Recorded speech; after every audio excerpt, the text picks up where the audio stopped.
menyerahkan diri, atau hancur hati, atau Anda stres, atau Anda putus asa. selama kita hidup pasti ada masalah. Jangan menyerah, masalah boleh datang, tetapi jangan biarkan masalah menghancurkan kehidupan Anda. Karena itu saksikan New Life Setiap hari Jumat jam 11 malam, hanya di stasiun kesayangan kita, hanya di Batam TV. New Life.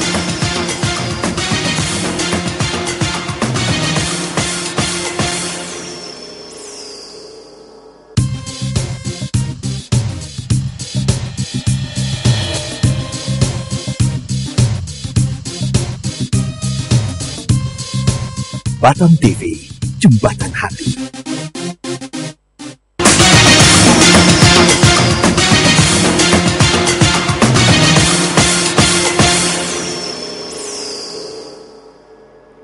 Sesuatu yang besar sudah terjadi, sedang terjadi. dan akan terus terjadi. Ya, selamat malam pemirsa, selamat datang di dalam acara yang pastinya akan mengubah kehidupan Anda semua. Tentu saja di New Life. Ya, gimana kabar pemirsa pada malam hari ini? Kami yakin dan percaya kita semuanya dalam keadaan yang luar biasa, dahsyat dan mantap sebagaimana siaran New Life pada malam hari ini.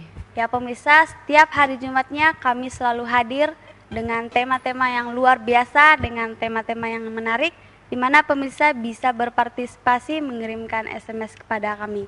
Pemirsa yang mau curhat, pemirsa yang mau menceritakan apapun permasalahan pemirsa bisa mengirimkan SMS di nomor 0819 081 7-nya 4 kali 1. Ya, saya ulangi sekali lagi pemirsa, siaran ini kami kemas secara interaktif di mana pemirsa bisa berpartisipasi langsung bersama kami dengan mengirimkan setiap permasalahan Anda melalui SMS di 0819 081 74 kali 1. Apapun permasalahan yang pemirsa sedang alami pada malam hari ini, baik itu masalah pekerjaan, kesehatan, rumah tangga, atau masalah apapun yang pemirsa rasa tidak ada jalan keluarnya, bukan secara kebetulan pemirsa menyaksikan siaran New Life pada malam hari ini.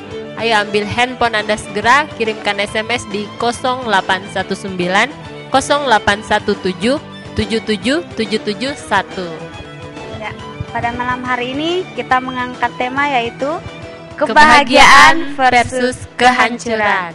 Ya, untuk tidak berlama-lama kita langsung sapa narasumber yang sudah tidak asing buat pemirsa. Ya, kita sapa narasumber kita. Selamat malam Pak Susilo. Selamat malam Ana, selamat malam Vivi, Ya, dan selamat malam pemirsa di rumah. Ya. Gimana kabarnya Pak? Saya selalu luar biasa, dahsyat dan selalu mantap loh. Tapi kok Bapak sendiri ya, biasanya ada pendamping di sebelah. Lagi sibuk dia, lagi kecapean. Walaupun sendiri tetap luar Ya, biasa tetap dahsyat semangat. mantap ya Pak. Karena luar biasa kan bukan tergantung pada teman. Ya. Karena dimulai dari dalam hati yang terus penuh dengan semangat, terus bisa melihat mimpi, melihat tujuan yang besar dalam kehidupan, itu akan membuat kita, memacu kita untuk tetap semangat. Wow, luar Ya. biasa. Ya. Pada malam hari ini kenapa Pak mengangkat tema kebahagiaan versus kehancuran?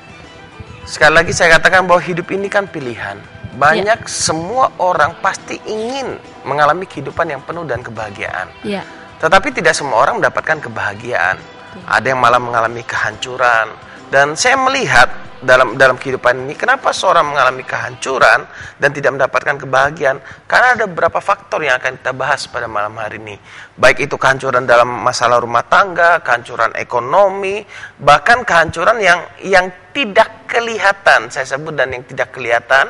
Kenapa? Karena tidak kelihatan karena dia berada di dalam hati kita yang tidak ada seorang pun yang tahu. Sampai satu titik tertentu dia akan muncul. Nah, contohnya misalkan anak-anak kita didik dengan keras, dengan kasar gitu ya, kita ancam, kita marah-marah, kita pukulin terus. Memang kelihatannya dia nurut saat itu. Ya. Saat itu dia nurut. Tapi nanti suatu saat nanti kalau dia tidak diberikan nilai-nilai yang benar, dia pasti jadi pemberontak. Kehancurannya dimulai semenjak masa kecil sebenarnya. Itu yang terjadi dalam kehidupan saya dulu. Karena orang tua membanding-bandingkan, membedakan kasih sayang. Yang saya rasa, walaupun orang tua tidak bermaksud untuk membanding-bandingkan dan membedakan kasih sayang gitu kan ya. Tapi karena saya merasa tertolak, saya merasa dibedakan dan kurang kasih sayang, akhirnya waktu saya remaja, waktu saya SMA, muncullah pemberontakan itu dalam hidup saya. Padahal itu titik dari kehancuran diri sendiri ya Pak? Iya, ada di dalam. Nah makanya kalau waktu itu ditanya apakah saya ingin bahagia, saya sangat ingin bahagia. Bahkan bahasa kasarnya, saya akan bayar berapapun untuk bisa mendapatkan kebahagiaan. Tapi kenapa saya nggak bahagia? Karena dalamnya sudah hancur. Nah, bagaimana kita menyelesaikan itu semua supaya kita memiliki kehidupan yang bahagia, itu yang akan kita bahas malam hari ini. Berbicara tentang kebahagiaan, apa yang menjadi faktor penentu kebahagiaan itu, Pak?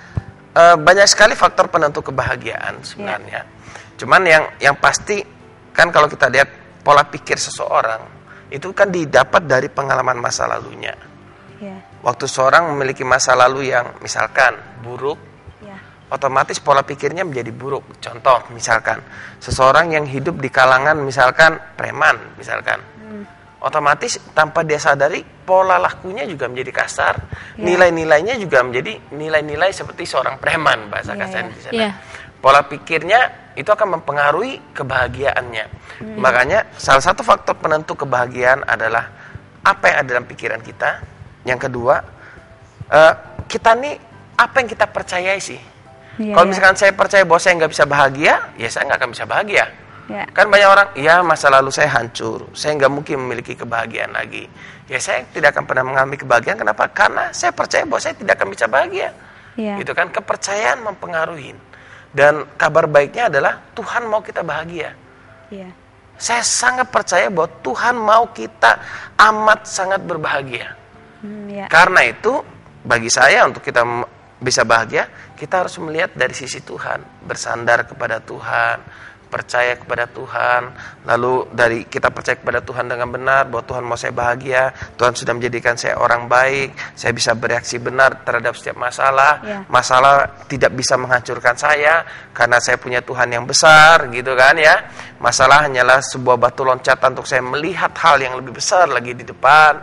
Dan waktu kita punya pola pikir yang benar, kepercayaan yang benar, ditambah lagi komunitas yang benar, kita akan bahagia. Tapi kalau kita tidak memiliki kepercayaan yang benar, ya kita nggak akan bisa bahagia. Contoh lagi, misalkan orang yang percaya bahwa aku bahagia nanti kalau misalkan anak-anakku itu sudah jadi orang. Berarti waktu dilahirkan bukan orang dong, Pak. Nah, itu dia. Saya juga nggak tahu, saya sudah sukses, sudah kaya, baru dia bahagia. Berarti kan sebenarnya kan dia menunda kebahagiaannya karena dia menaruh kepercayaan kebahagiaannya pada anak-anaknya. Padahal bahagia itu adalah keputusan kita. Saya memutuskan untuk bahagia atau tidak, itu keputusan kita. Saya percaya Tuhan mau menjadikan saya orang bahagia, dan Tuhan menjadikan saya orang bahagia. Mulai hari itu saya putuskan, saya adalah orang yang berbahagia. Apapun masalah yang ada, saya adalah orang yang berbahagia. Waktu saya memutuskan saya adalah orang yang berbahagia, saya bisa mengatasi semua masalah dengan yang benar. Jadi nggak usah nunggu anak besar baru bahagia, dari kecil pun bisa memutuskan untuk bahagia ya Pak, dalam keluarga. Bukan, kalau anak kecil mungkin belum bisa. Khususnya kita, mulai saat ini, waktu Anda menyaksikan ini, mungkin Anda berkata, oh Pak, apa bahagia semudah itu? Saya bilang, ya hidup ini pilihan. Kalau saya mau pilih tidak bahagia juga bisa. Bagaimana saya pilih hal yang tidak bahagia dalam hidup saya? Sederhana, saya lihat hal-hal yang buruk terus, hal-hal yang menakutkan terus dalam hidup saya. Baca koran-koran berita-berita yang menakutkan, berita yang jelek, saya akan jadi nggak bahagia.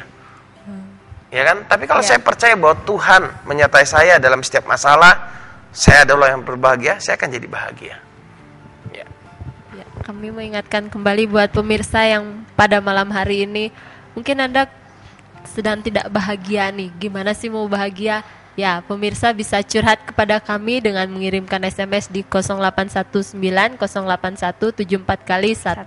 Atau apapun permasalahan pemirsa yang sedang pemirsa hadapi pada malam hari ini, baik itu masalah pekerjaan, kesehatan, rumah tangga, atau masalah apapun, bisa mengirimkan SMS di 0819 0817 77771. Nah, kalau tadi kan Pak, faktor yang mempengaruhi kebahagiaan ya. Nah, kalau faktor yang mempengaruhi kehancuran itu apa saja sih Pak? Ya, sekali lagi, masa lalu memang mempengaruhi keadaan kita saat ini. Tapi masa lalu tidak pernah menentukan masa depan kita. Jika, saya ulang, masa lalu tidak akan pernah bisa menentukan masa depan kita jika mulai saat ini kita memiliki kepercayaan yang benar. seburuk apapun masa lalu kita, kalau kita memiliki kepercayaan yang benar, maka kita akan memiliki masa depan yang indah. Ya. Tapi kalau seburuk apapun masa lalu kita tidak punya kepercayaan yang benar, maka kita akan hancur di sana. Ya. Jelas ya sampai ini ya. Jadi banyak orang berkata, oh masa lalu mempengaruhi masa depan. Saya berkata tidak semuanya. Ya. Kenapa? Kita boleh ada masa lalu kita ini kan ada hal yang positif, ada hal yang negatif. Hal yang benar, ada hal yang nggak benar. Hal-hal yang benar kita percayai, kita hidupin. Tapi hal-hal yang nggak benar kita harus jadikan benar dalam pikiran kita, gitu. Jadi waktu kita punya pola pikir yang benar, yang faktor yang mempengaruhi kehancuran, misalnya pengalaman masa lalu membentuk kita sekarang, oke.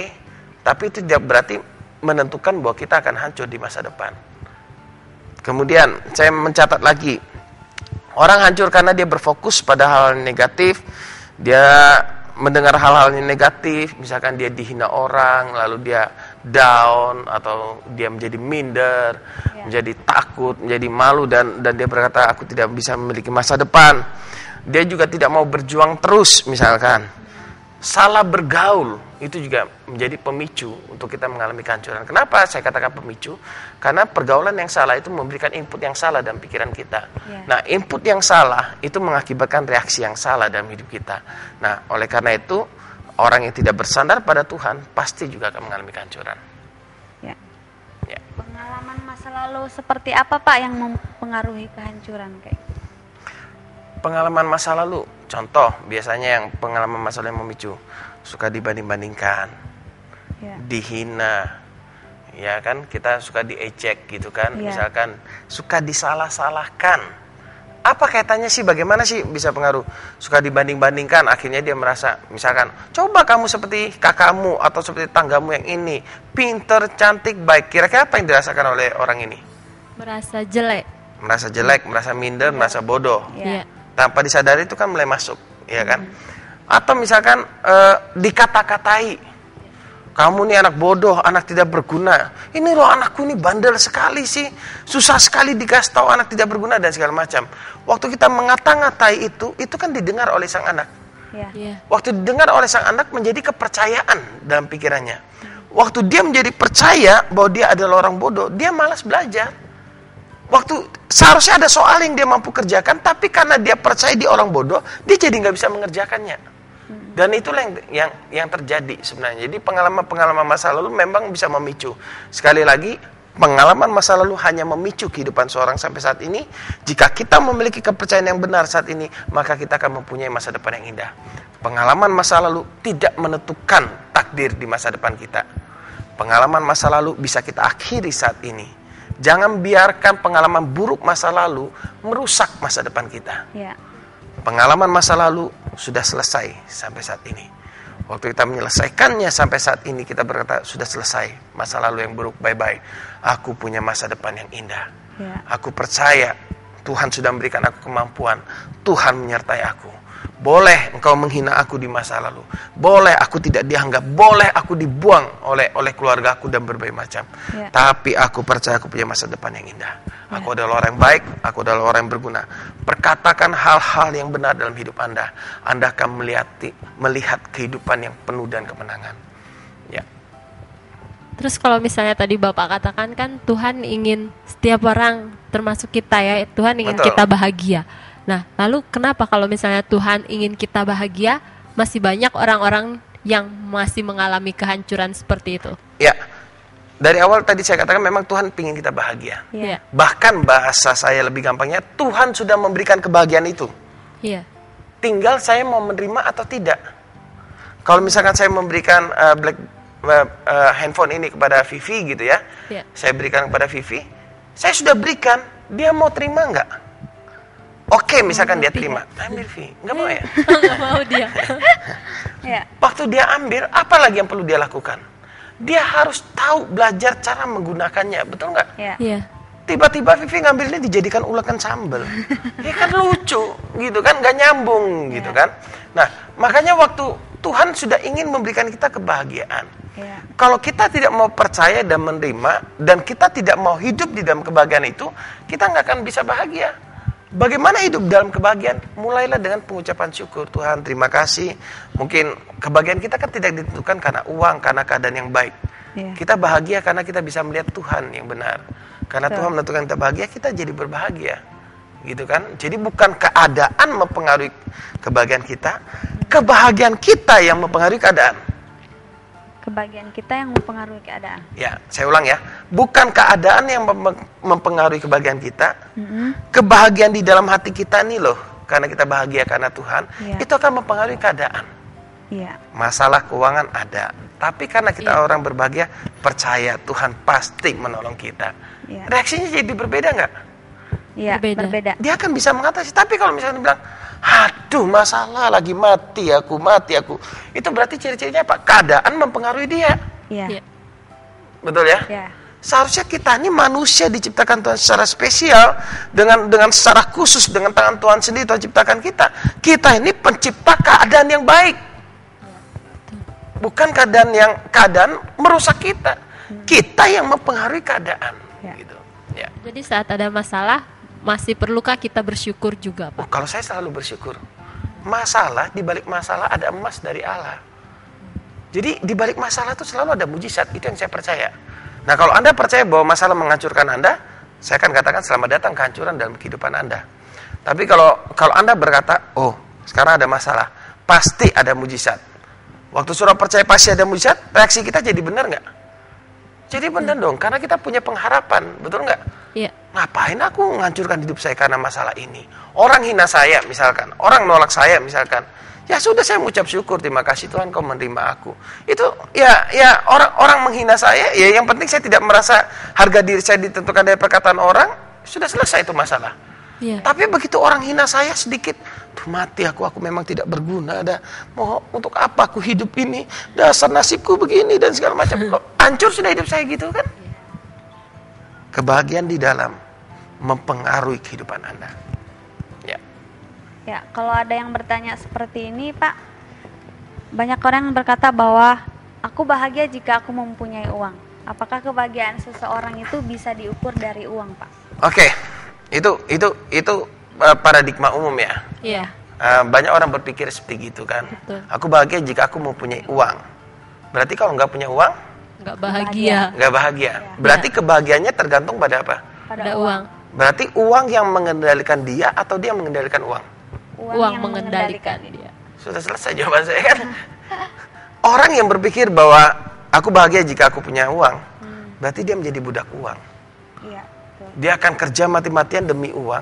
Percayalah, seberapapun kekayaan yang dia punya, dia nggak akan bisa mengalami kebahagiaan. Kenapa? Karena keinginan dia akan terus meningkat. Iya. Dulu gaji 2 juta, anggaplah 1.500.000 cukup. Sudah naik jadi 2,5 juta, cukup.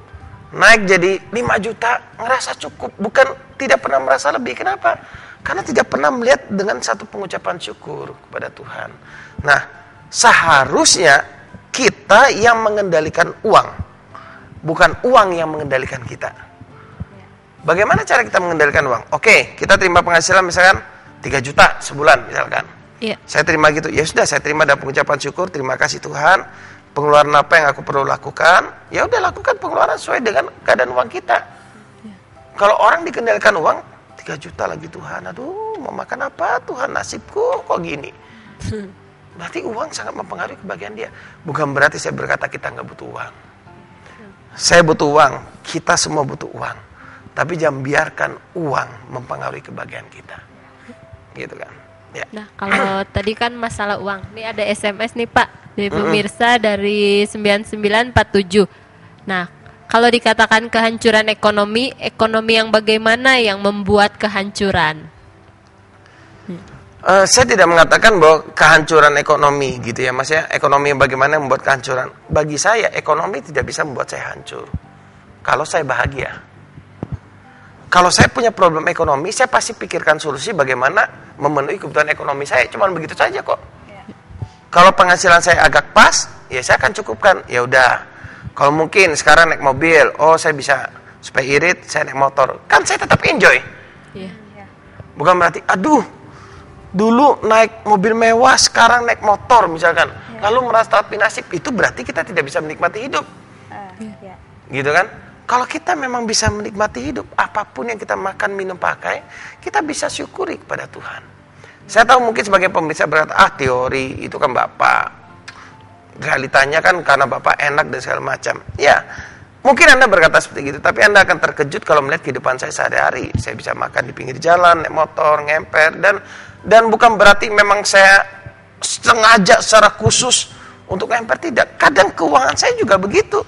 Tapi saya bisa menikmati hidup, saya bisa makan di mana saja, di pinggir jalan, beli pentol yang pakai tusuk dan segala macam. Saya bisa menikmati hidup. Hidup saya tidak tergantung dari seberapa banyak uang yang saya punyai.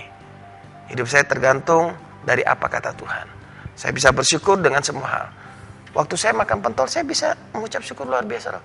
Tuhan, makasih masih boleh makan pentol. Tadi diajak teman makan nasi goreng. Saya berdoa, saya bilang, Tuhan makasih boleh makan nasi goreng. Bayangkan orang-orang yang sakit di UGD mau makan aja gak bisa. Iya. Nikmatilah hidup. Putuskan Anda bahagia hari ini. Jangan biarkan keadaan mempengaruhi Anda. Anda yang mempengaruhi keadaan. Jangan biarkan uang mengendalikan Anda. Anda yang mengendalikan uang. Ya. Kami masih tetap menunggu SMS dari pemirsa. Pemirsa yang mau curhat kepada kami, pemirsa bisa menceritakan apapun permasalahan pemirsa dengan mengirimkan SMS di nomor 0819 08174 kali 1. Namun selama siaran berlangsung, kami hanya menerima line SMS dan line telepon setelah siaran ini berlangsung. Ya, kalau misalnya saya melakukan banyak kesalahan selama hidup saya, salah satunya misalnya pre-sex, akhirnya hamil. Ya. Nah, bagaimana tuh Pak mengubah kehancuran yang sudah terjadi di dalam hidup saya? Ya, yang pasti begini. Sadari bahwa Tuhan dekat dengan orang yang hancur hati. Iya. Iya kan? Kalau Tuhan dekat dengan orang yang hancur hati, berarti kan kita bisa curhat sama Tuhan. Iya. Tuhan tuh dekat dengan orang yang mengalami masalah. Mungkin waktu Anda mengalami masalah, Tuhan kok ninggalkan aku ya? Saya mau beritahu saudara bahwa Tuhan tidak akan pernah meninggalkan saudara, karena kesetiaan Tuhan tidak tergantung pada kesetiaan kita. Iya. Sekalipun saya nggak setia, Tuhan tetap setia, gitu kan? Yang kedua, waktu kita mengalami masalah, misalkan sudah terlanjur hancur melakukan free sex, sadari bahwa apa yang sudah kita lakukan itu salah dan jangan mengulangi lagi, ya kan? Itu artinya bertobat, sadar, mengakui, Tuhan terima kasih, Kau menerima aku apa adanya. Tidak berusaha mengulangi lagi.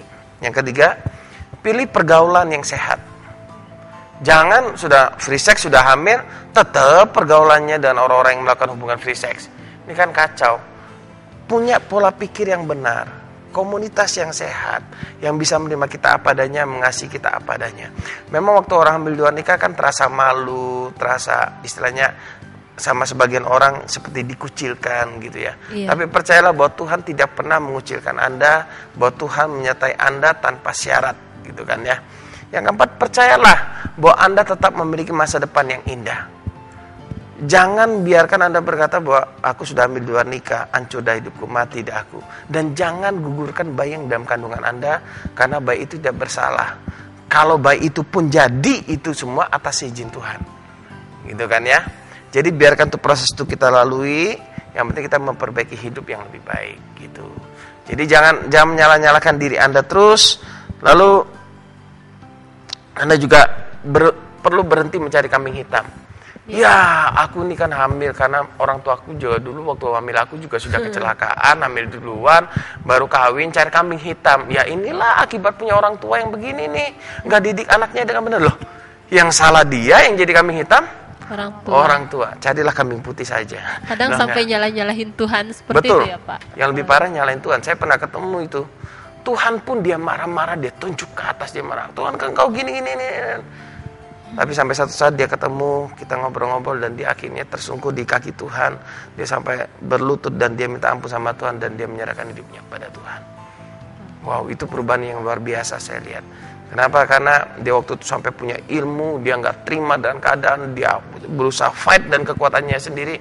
Tapi waktu dia berusaha berjuang dan kekuatannya sendiri, kehancuran semakin nyata. Kenapa? Karena kekuatan yang dia bangun, dia menghadapi persoalan dan kemampuan dia yang manusia yang tidak sempurna. Ya. Pak, terus Pak, bagaimana mengatasi kehancuran dalam rumah tangga, Pak? Oke. Misalnya KDRT kayak gitu, Pak.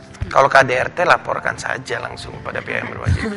Kenapa saya katakan laporkan? Karena kalau Anda tidak laporkan, Anda bisa kena. Kalau Anda memang mau tidak melaporkan, lihat kekerasan KDRT-nya karena apa dan segala macam.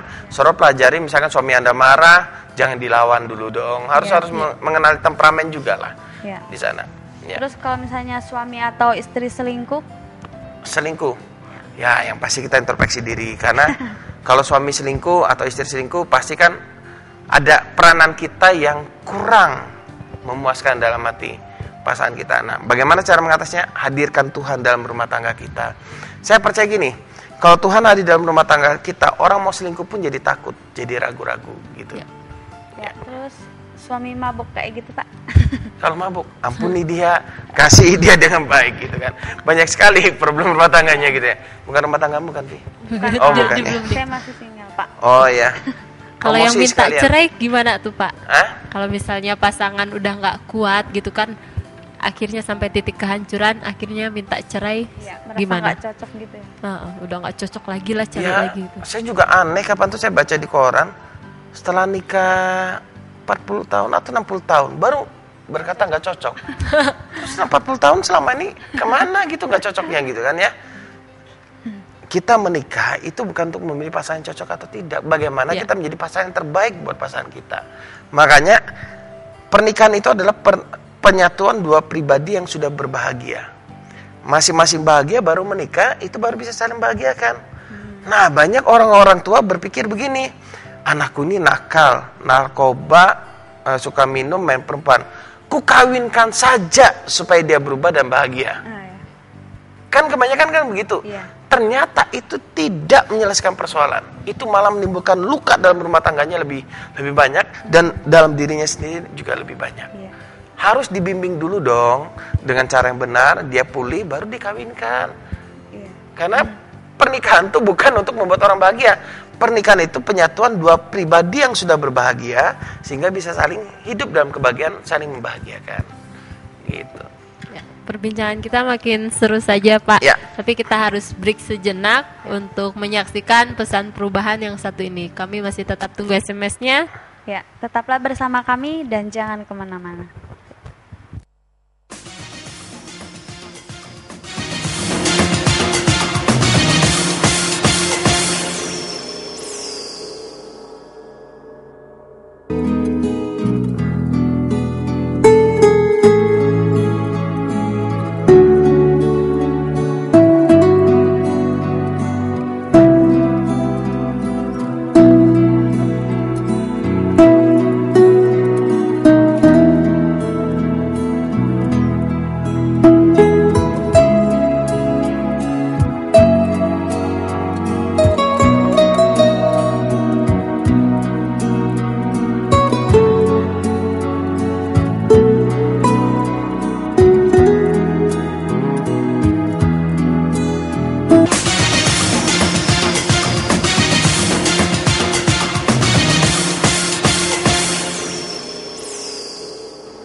Terima kasih pemirsa karena Anda masih tetap setia bersama kami.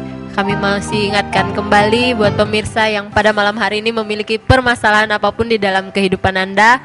Anda bisa SMS kami, bisa curhat kepada kami di 081908177771. Ya, kita langsung ke SMS yang sudah masuk. Ya, dari 9532. Ini dari Pak Ujang, mau tanya, saya menikah sudah 20 tahun tapi tidak pernah merasakan hidup bahagia, bahkan di ambang kehancuran.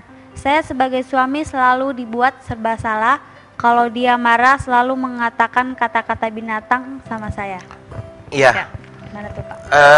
Pak Ujang begini, kalau memang pernikahan Anda sudah di ambang kehancuran, saran saya sebaiknya konseling gitu ya. Jangan dibiarkan itu berlarut-larut. Sebenarnya kalau rumah tangga ada masalah itu Bapak sebaiknya mengarahkan konseling. Istilah saya punya pembimbing lah dalam rumah tangga. Saya dulu waktu awal pernikahan, saya bersyukur saya punya pembimbing waktu saya ada di Surabaya. Kenapa? Karena waktu awal-awal pengalaman masa lalu saya, trauma masa lalu kan masih terbawa dalam kehidupan saya. saya nggak mau buat keputusan, lalu saya keras sama pacar saya waktu itu kan. Nah, saya dibimbing. Bahkan sampai saya menikah saya tetap dibimbing. Jadi kalau saya ada masalah, saya curhat sama pembimbing saya itu. Nah, sehingga Pak, begitu ada luka sedikit, itu segera diobatin. Nah, kalau dari SMS Pak Ujang begini kan, sudah 20 tahun, tapi tidak pernah merasakan hidup bahagia, bahkan diambang kehancuran. Saya percaya gini Pak Ujang, selama Pak Ujang menikah 20 tahun, pasti ada seberkas kebahagiaan. Kadang kita melihat permasalahan dalam kehidupan kita, lalu kita anggap permasalahan itu merupakan bagian dari seluruh kehidupan kita. Itu dia yang menjadi masalah. Waktu misalkan saya berantem sama istri saya, misalkan. Waktu saya berantem sama istri saya karena kesalahan dia, saya kan akan cenderung lihat semuanya itu jadi jelek. Gitu kan ya? Karena saya melihat semuanya itu jadi jelek, saya akan berkata, dari dulu saya nikah sama kamu, saya tidak berbahagia. Nah, itu menjadi berbahaya sekali Pak Ujang. Kenapa? Karena kalau kita tidak bisa melihat seberkas kebahagiaan dan kita berkata bahwa sepanjang pernikahan kami tidak pernah bahagia, saya rasa ada yang kurang pas ya. Masa selama 20 tahun pernikahan tidak ada yang bahagia? Itu yang pertama. Yang kedua, saya mengerti kadang Pak Ujang paling tidak enak kalau istri marah itu, apalagi selalu mengatakan binatang, gitu ya, kata-kata binatang gitu kan.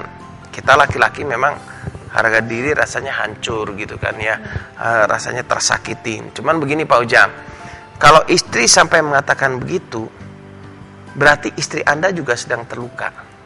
Saya ulang, kalau istri Anda sampai maki-maki keluar perkataan binatang, pasti istri Anda sedang terluka. Kenapa seorang bisa terluka? Salah satu ciri orang yang terluka hatinya, luka batin, adalah dia mudah marah dan tidak mikir keadaan. Dia bisa mengatakan macam-macam semua. Itu. Nah, penyebab lukanya ini yang harus kita lihat Pak Ujang. Misalkan dia terluka karena mungkin dulu pernah ada pengalaman selingkuh, atau pernah memang orang tua didik dia dengan keras, atau mungkin karena dia punya pengalaman-pengalaman yang mengecewakan terhadap Pak Ujang dan seterusnya. Nah, kalau ini tidak diselesaikan, ini akan menjadi biang masalah. Makanya saya tidak bisa menjawab secara detail, karena untuk membantu Pak Ujang ini kan perlu pembicaraan yang lebih dalam ya. Pembicaraan yang lebih dalam. Jadi lebih enak setelah acara atau besok Pak bisa telepon, kita bisa janjian ketemu. Kalau waktunya pas, kita bisa bertemu hari Sabtu atau di hari yang lain gitu kan ya. Supaya lebih enak Pak. Dan Bapak jangan khawatir, semua layanan yang diberikan oleh New Life gratis tanpa biaya sama sekali, 0 rupiah sampai kapanpun gitu ya. Waktu Bapak memang jadi jangan takut, jangan khawatir lah. Kenapa? Karena New Life ini adalah komunitas yang terdiri dari orang-orang yang dulunya hancur Pak. Maka kita sebutkan New Life, hidup yang baru. Kenapa? Karena kami memiliki latar belakang yang kurang baik, termasuk diri saya. Saya berontak pada orang tua, papa saya mau saya pukul. Waktu pacaran pun saya sudah pernah nempeleng istri saya dulu gitu kan. Jadi bagaimana perubahan itu bisa terjadi? Kita bisa saling berbagi cerita lah lebih dalam di sana. Kalau di Jumpa Darat, ya. Ya pemirsa, kami masih tunggu SMS-nya buat pemirsa yang memiliki permasalahan apapun, baik itu masalah pekerjaan, kesehatan, rumah tangga atau apapun. Anda bisa kirimkan SMS di 0819 0817 7771 ya. Ke SMS selanjutnya dari 4178. Malam Pak, saya Lucy di Batu Aji. Saya punya suami yang selalu curiga sehingga apapun yang ingin saya lakukan selalu dilarang. Saya merasa tertekan sekali. Nah, bagaimana cara saya mencari kebahagiaan? Ya, mungkin Lucy, kamu perlu komunikasi. Kenapa sih kok suami misalkan bahasa kasarnya pencemburuan gitu ya, curiga gitu ya. Mungkin karena dia waktu pacaran pernah mengalami dibohongin mungkin gitu ya. Penyebab masa lalu ini mempengaruhi pola pikir. Nah, Anda juga harus, kalau Anda mau mendapatkan kepercayaan dari suami, jangan dilawan, jangan bohongin, jangan dilanggar. Kalau Anda bohongi, gimana Anda mau mendapatkan kepercayaan dari seorang suami? Saya tidak tahu bagaimana reaksi Anda terhadap suami yang curiga ini. Kalau biasanya kebanyakan orang, ya udahlah, daripada aku nggak boleh, aku bohongin. Waktu dibohongi sebenarnya suami tambah tidak percaya, curiganya makin kuat, gitu kan ya. Bagaimana memulihkan kepercayaan ini? Coba Anda tanya, kenapa sih Papa nggak percaya sama aku? Iya, soalnya kamu dulu gini nih. Sudahlah Pak, percayalah, saya tidak akan begitu. Misalkan, lalu buktikan dalam perbuatan Anda. Bukan Anda menuntut Papa harus percaya sama saya dong. Bukan. Bisa saja pengalaman, bukan hanya pengalaman dan Anda yang pernah membuat dia jadi orang yang curigaan. Bisa saja karena pola pikir yang masa lalunya. Kenapa saya katakan saya katakan Anda masa lalu? Kenapa? Karena mungkin dia pacaran dikhianati, mungkin dia melihat banyak cewek-cewek yang nggak benar dalam yang seprofesi dengan pekerjaan Anda, atau apa, saya tidak tahu lah. Tapi yang pasti, kalau suami Anda mulai percaya kepada Anda, itu dibangun karena hubungan. Nggak bisa langsung instan gitu ya. Karena kepercayaan itu butuh proses. Gitu. Saya dulu orang yang terluka, waktu saya menikah saya juga curigaan terus sama istri. Maksud saya baik, karena saya menyayangi istri saya tidak ingin kehilangan, gitu kan ya. Tapi karena pemicunya adalah karena saya terluka, saya tidak ingin dia mengkhianatin saya. Akhirnya sang istri merasa kayak terkekang. Ditelepon cowok nggak boleh. Waktu itu masih pacaran sih. Ditelepon cowok nggak boleh, keluar nggak boleh, keluar sama orang tuanya pun saya bisa curiga dulu. Nah, bagaimana memulihkan kepercayaan itu? Pertama, saya punya pembimbing. Lalu paradigma saya diberi nilai yang benar. Orang keluar sama orang tua kan tidak apa-apa, diberikan kebenarannya. Setelah saya memiliki kebenaran, pacar saya yang sekarang jadi istri saya juga dari perbuatannya menunjukkan bahwa dia tidak ada main-main dengan pria lain di luar sana. Dan saya bisa buktikan semua, dan akhirnya saya muncul kepercayaan dong. Gitu. Dimulai dari kepercayaan dulu ya Pak. Iya.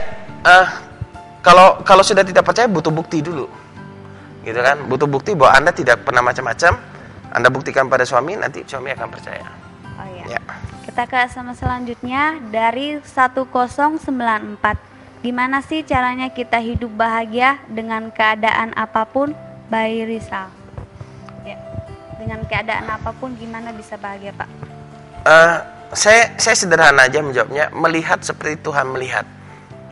Kalau Anda mau bahagia, Anda harus melihat seperti Tuhan melihat. Kalau Tuhan melihat masalah yang besar, badai yang besar, bagi Tuhan itu sudah membalikan telapak tangan. Karena Tuhan Maha Kuasa, gitu kan. Sehingga Anda bisa menghadapi badai itu. Kalau Anda melihat sesuatu yang tidak benar, percayalah Tuhan sanggup merubah yang tidak benar menjadi benar, gitu kan. Maka Anda akan memiliki kebahagiaan, ketenangan. Karena saya merasakan betul, sudah berapa tahun terakhir ini saya merasakan betul bahwa waktu saya percaya bahwa Tuhan menyertai saya, Tuhan sangat baik sama saya, Tuhan mau saya bahagia, Tuhan mau saya hidup dalam kelimpahan dan seterusnya. Saya punya masalah. Barusan bulan ini saya mempunyai masalah dalam hal keuangan, gitu kan ya. Tapi di satu sisi saya mau khawatir juga, saya tidak bisa merubah apa-apa. Tidak bisa merubah keuangan saya, kekhawatiran. Akhirnya saya percaya Tuhan, Kau tahu aku butuh keuangan. Aku percaya Engkau yang memberikan aku keuangan, Engkau memberkati aku. Aku tidur dan nyenyak. Ya, suatu saat tiba-tiba ada yang ngasih amplop. Dan anehnya jumlahnya sesuai dengan yang saya butuhkan. Amplopnya isinya uang, Pak. Oh. Kirain surat cinta gitu. Surat peringatan gitu ya. Ya, ini ada SMS selanjutnya dari 2366. Hidup berjuang tapi selalu gagal. Gimana cara mengatasinya? Mereka katakan hidup berjuang dan tidak gagal. Gitu kan? Kalau Anda berkata selalu gagal, baru Anda berjuang ada masalah, ya gagal lagi. Percayalah Tuhan mau Anda berhasil. Sebelum Anda berhasil, Anda harus sebuah langkah paling pertama untuk Anda bisa berhasil. Percaya bahwa Anda akan berhasil. Ya. Itu langkah pertama. Kalau Anda tidak pernah percaya bahwa Anda akan berhasil, Anda tidak akan pernah berhasil. Seperti gini misalkan, hidup berjuang tapi selalu gagal. Waduh, ini susah ini. Anda berhasil sedikit pun Anda bilang, gagal nih, belum mencapai target dan semua macam. Sebenarnya Anda bisa memenuhi kebutuhan dengan keberhasilan yang walaupun tidak targetnya sekian, keberhasilan Anda sekian, ini kan berhasil namanya. Tapi kan Anda melihat targetnya yang sekian, ya gagal kita ini tidak mencapai target. Sudah, lihat segala sesuatunya itu dengan benar. Dengan pengucapan syukur, Tuhan terima kasih buat kebaikan-Mu, aku menerima ini dan segala macam. Lihatlah, kegagalan itu kan karena kita percaya bahwa kita tidak bisa melakukan sesuatu yang mencapai yang kita inginkan, gitu kan ya. Kalau Anda percaya bahwa Anda orang yang berhasil, Anda mengucap syukur buat kesehatan, buat semua yang Tuhan berikan, Anda akan berhasil. Ya. Ya Pak, kita ke SMS selanjutnya dari 1127. Kenapa aku tidak bisa sependapat dengan orang tuaku? Terus apa salah kalau aku tidak setuju dengan adekku masuk agama lain, dan gara-gara itu orang tuaku tidak peduli lagi memang salah dulunya beragama lain. Iya, kita dan orang tua tidak harus sependapat, tapi bagaimanapun kita harus menghormati orang tua kita karena dia adalah otoritas yang Tuhan percayakan kepada kita.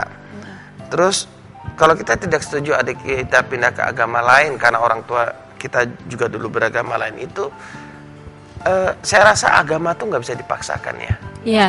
Ya, agama tuh panggilan.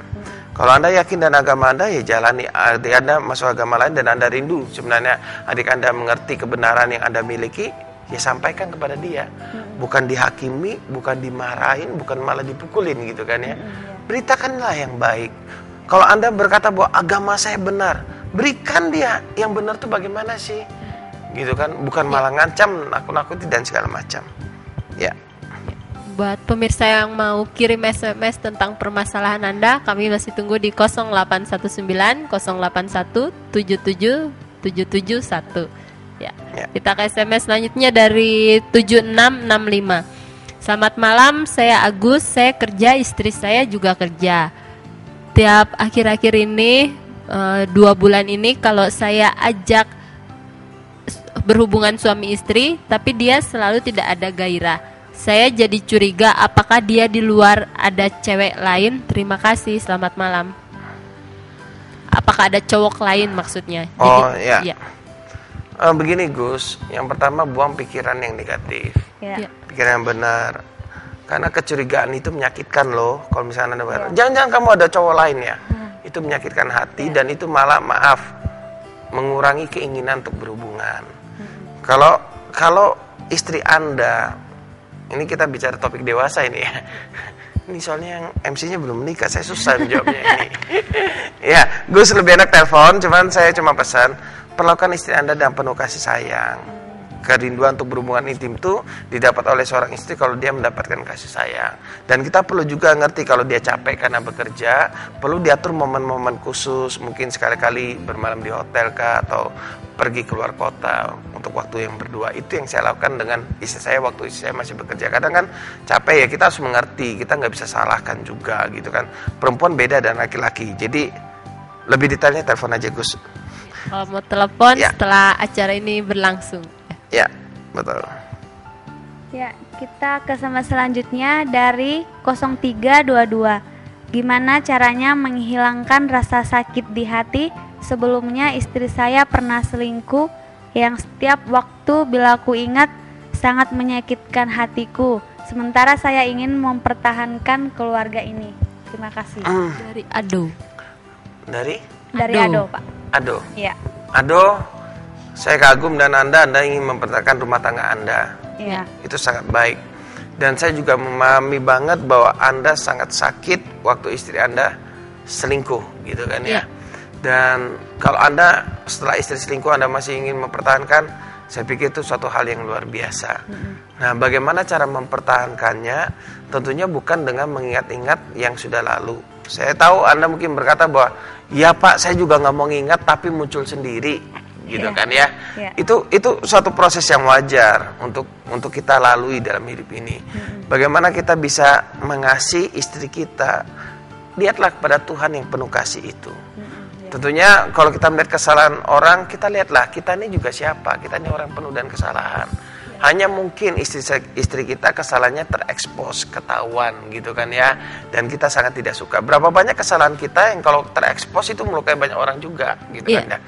Dan kalau kita diampuni Tuhan, ampunilah jugalah istri Anda. Istri Anda juga sangat dikasih oleh Tuhan. Setiap orang berhak mendapat kesempatan yang kedua, bahkan ketiga, keempat, kelima gitu ya bahasa kasarnya kan. Setiap orang memiliki hak untuk memiliki hidup yang bahagia. Nah, saya tahu Anda sudah berusaha dan sekuat tenaga. Tapi waktu Anda berusaha dan sekuat tenaga, aku mencintai dia sekalipun dia selingkuh. Mulai rubah, katakan, aku mencintai dia dan hati yang tulus, aku menerima dia apa adanya. Jangan pernah ucapkan lagi kata selingkuh di sana. Kenapa? Karena waktu Anda berkata, jangan selingkuh ya, Anda sedang membangkitkan luka lama. Luka diri Anda maupun luka pada istri Anda. Kenapa? Karena mungkin istri Anda juga sedang recovery dan dia berkata, aku sudah tidak selingkuh lagi kok. Begitu Anda berkata, jangan selingkuh ya waktu keluar ya, itu menyakitkan. Buang kata selingkuh dari hidup Anda, gitu kan. Mulai katakan yang benar, aku mencintaimu apa adanya. Aku mencintai kamu dan hati yang tulus dari dalam hati kamu paling dalam. Kalau agak susah, mungkin lebih enak konseling. Biar lebih dapat bimbingan yang cukup intensif. Memang tentunya kebahagiaan rumah tangga itu dimulai dari perubahan pola pikir yang benar. Saya melihat banyak rumah tangga hancur karena dia melihatnya ke masa lalu terus. Tidak melihat pasangan seperti Tuhan melihatnya. Jadi yang dilihat kelemahan, kekurangan terus. Waktu yang dicari kesalahan, kelemahan, kekurangan terus, maka rumah tangga itu pasti mengalami problem. Iya, betul, Pak. Ya. SMS selanjutnya dari 4708. Malam New Life, saya Wahyu di Malsem. Aku punya kawan yang sangat baik, tapi kawanku suka bongkar rahasia. Suka bongkar rahasiaku, tapi ku diam aja. Tapi ku gak bisa marah. Terus aku bongkar rahasia dia langsung marah. Langsung gak disapa. Imbasnya aku hampir rusak hubungan. Akhirnya dia rusak hubungan saya dengan cewek saya. Gimana cara menyikapinya? Apakah harus diam aja atau menghindar? Begini, orang jadi tukang bongkar rahasia, kita jangan ikut-ikutan. Itu yang pertama. Biarkanlah. Kalau misalnya memang Anda tidak mau dibongkar rahasia Anda, ya jangan curhat kepada dia, gitu saja. Anda bisa tetap membangun hubungan terus baik dan teman. Tapi Anda kan bisa menjaga jarak dong. Dalam arti Anda harus pintar. Mana rahasia yang boleh Anda ceritakan, mana yang tidak. Kalau Anda ceritakan semua kan menjadi masalah nantinya kan. Jadi pintar-pintarlah memilih kepada siapa kita boleh curhat gitu kan ya. Kalau kita curhat kepada orang yang kurang tepat, aduh itu menjadi masalah. Makanya dalam New Life juga kita, kalau saya mau curhat, saya curhatnya kepada orang yang tepat. Barusan misalkan saya ada problem sama Vivi, saya curhatnya ke Anne gitu kan. Ini bisa jadi kacau semua. Kalau saya ada problem sama Vivi, ya saya selesaikan sama Vivi gitu kan. Kalau Anda memang kurang suka dengan dengan perbuatan teman Anda ngomong terus terang. Dan mungkin karena Anda pernah bocorkan rahasia, ya saya minta maaf. Yuk kita mulai bangun hubungan dan baik lagi yuk. Jadi kita nggak usah bongkar rahasia. Dan dari sana Anda tidak mau cerita rahasia Anda juga tidak ada masalah. Ya, nggak harus menghindar jadi musuh, nggak mau bicara lagi, nggak harus begitu. Ya Pak, kita ke SMS selanjutnya dari 9713. Saya Hilman, menikah 3,5 tahun, masalah kecil dibesar-besarkan, akhirnya minta pisah dan sekarang masih dalam persidangan kantor agama. Apa ada orang ketiga? Orang ketiga ini maksudnya pihak ketiga orang selingkuhan atau konselor ini yang dicari ini kan? Mungkin saran saya buat Pak Hirman, bisa konseling deh, bisa telepon saja, janjian ketemu, dan ingat semua layanan yang diberikan oleh New Life free. Kami hanya berusaha membantu sebisa kami saja. Jadi tidak bisa jauh lebih melampaui kemampuan kami. Apa yang bisa kami berikan saran, ya kami berikan saran gitu ya. 3,6 tahun ini waktu yang sudah cukup lama sebenarnya. Dan bisa banyak peristiwa yang terjadi selama waktu itu, tapi mari bisa diselesaikan dengan baik. Ya. Kita ke SMS selanjutnya dari 7068. Kenapa suami saya tidak pernah membuat saya bahagia? Malah dia senang di luar sana. Malah dia tak pernah menyentuh atau bersetubuh dengan saya lagi. Dia pun sering keluar, tak mau bawa saya sebagai istrinya. Kalau ditanya mengapa, ya mesti tanya sama suaminya. Itu kan, karena saya bukan suaminya, ya kan. Saya rasa cukup kompleks ya masalah ini.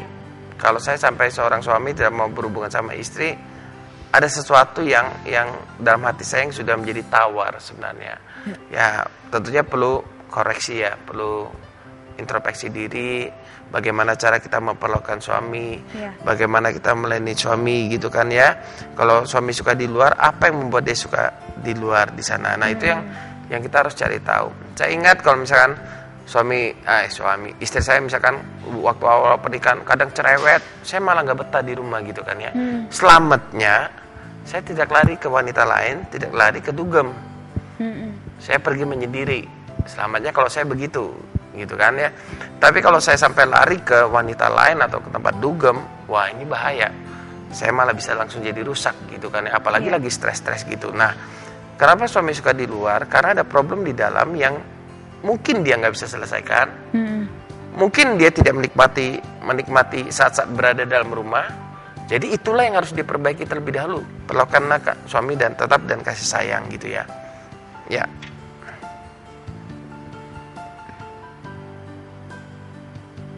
Ya, buat pemirsa, kami masih tunggu SMS-nya yang mau curhat tentang masalah apapun di dalam kehidupan Anda. Ya. Anda bisa mengirimkan SMS di 0819 0817 7771.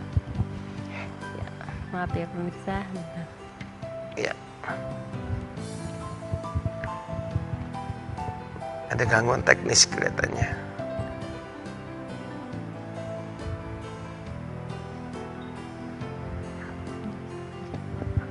Sebentar pemirsa, karena ada gangguan teknis. Oke. Jadi kalau kita bicara kehancuran itu seringkali tidak terjadi begitu saja pemirsa. Ya. Saya dulu mengalami kehancuran bukan karena satu peristiwa itu langsung hancur gitu kan. Karena banyak orang menikah lalu, "Pak, kami minta cerai."